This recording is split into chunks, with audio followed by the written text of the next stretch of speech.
G'day everyone. Today it's going to be rant time. I want to talk about oil specifications versus oil performance. And to do that, I'm going to start talking about phones. So stay with me. I'm not trying to become Unbox Therapy or MKBHD. You know, as nice as it would be to have 10 million subscribers, I'm using phones because everyone understands phones, right? We all use them. And when we talk about phones, really, there's just two types of operating systems. We've got Apple or iOS and Android on the Google side. Now, if you look at the kind of phone choices, on the Apple side, it's pretty limited, right? So you're kind of confined to the iPhone series. And with Android, you have a plethora of options out there from, Samsung, OnePlus, Asus. It used to be Huawei, but not so much anymore. Anyway, many different manufacturers.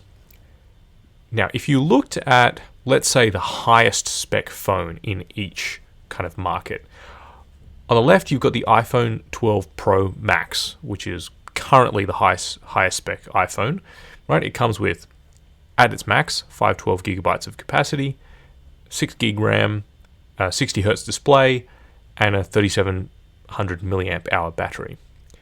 So that is the best iPhone that you can buy today.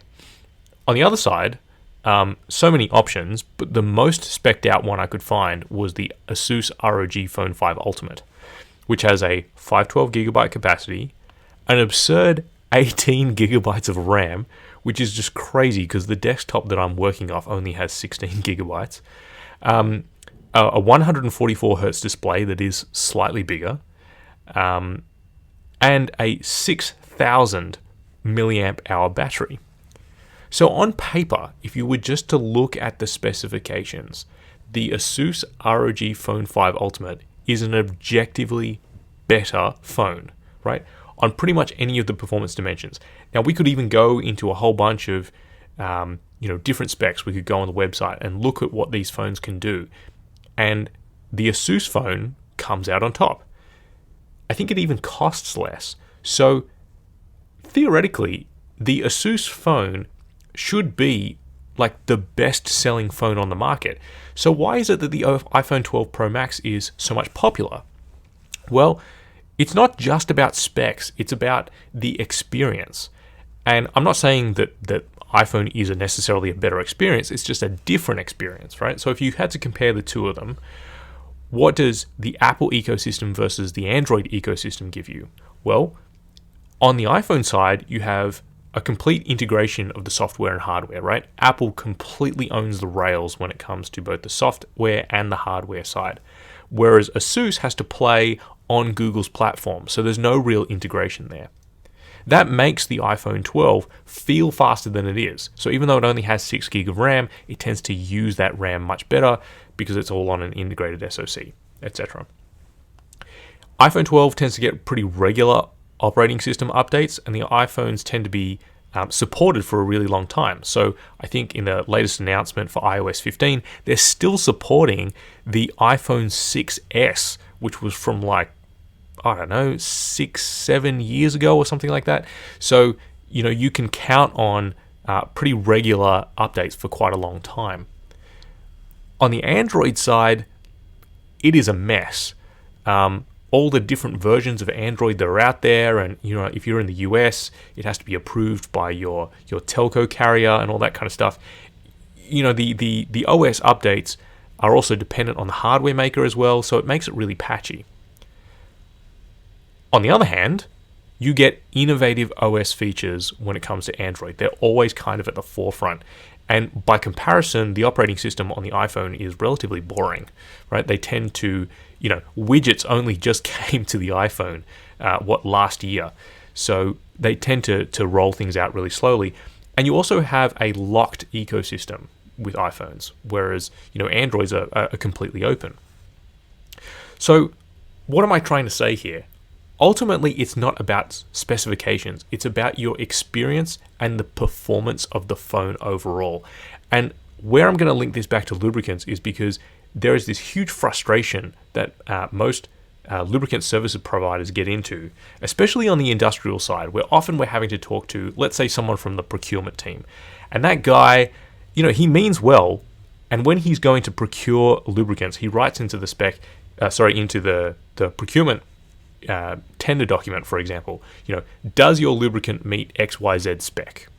Okay, maybe it's CK4, for example, for a diesel engine oil, and you, as the lubricant, whether it's a sales professional or a technical professional, maybe you're a lubrication engineer, you come and say, yeah, sure, it does. And your procurement professional says, well, your competitor ABC is actually going to sell me an oil with exactly the same specification for 10 cents per litre less. So what can you do? And your response might be, well, hang on, our oil exceeds the spec by a considerable margin, and we're convinced that it's going to actually last 2 times longer than the spec. And your procurement guy is just going to give you the thumbs down, and he says, didn't you hear me? 10 cents per litre less. And your response is, but overall the oil's going to last longer, so you'll pay less overall. The total cost of ownership for this lubricant is going to be lower. And generally their response is, 10 cents less. Listen to me. I only care about dollar per litre because, I'm the procurement guy and my KPI is all around screwing you down on price. And you just, swear and get really frustrated and walk away. So this is kind of like one of my unending frustrations, is that people or organizations often don't see the value. They go by the specification that's required by the manufacturer rather than looking at the overall performance of the lubricant. And I think maybe the psychology goes back to the fact that a lot of the lubricant providers, if you think of Mobil or Shell or BP Castrol, Total, these are primarily fuel companies, and fuels, to be honest, are a commodity. They'll talk a little bit about advertised fuels and stuff, but the reality is that fuel is fuel, right? And so that's all price driven. Lubricants are a really highly technical product, and we should be able to sell on value and realizing value, especially in industrial situations. But that just never happens. The other conversation that we always get tied into as well is about additive levels and what kind of base oil it is. And the fact is that what kind of base oil is in the product and what kind of additive levels are in the product, it really shouldn't matter. It's not like you go to a restaurant and you determine what your favorite burger is simply by where the cow in the patty came from, right? Your favorite burger is determined by how it tastes, right? It's the end product that matters. And so when we talk about, let's say, turbine oils, for example, it shouldn't matter what kind of base oil is in the turbine oil. All you should really be caring about is the performance. So how long does it last in the application? Does it resist varnish formation? I know I'm kind of ranting here, but this is where I'd love the conversation to get to. Rather than us talking about specifications all the time, I'd love to see industry move past that a little bit and start talking about actual performance and what lubricants, lubricant technology, and lubrication, and what that can do for your business. So anyway, I know that's been a bit of a rant. It was a slightly different video today, but thanks for staying with me if you've been watching up until now. If you've got questions or comments, as usual, please leave them down below. Otherwise, this has been Lubrication Explained.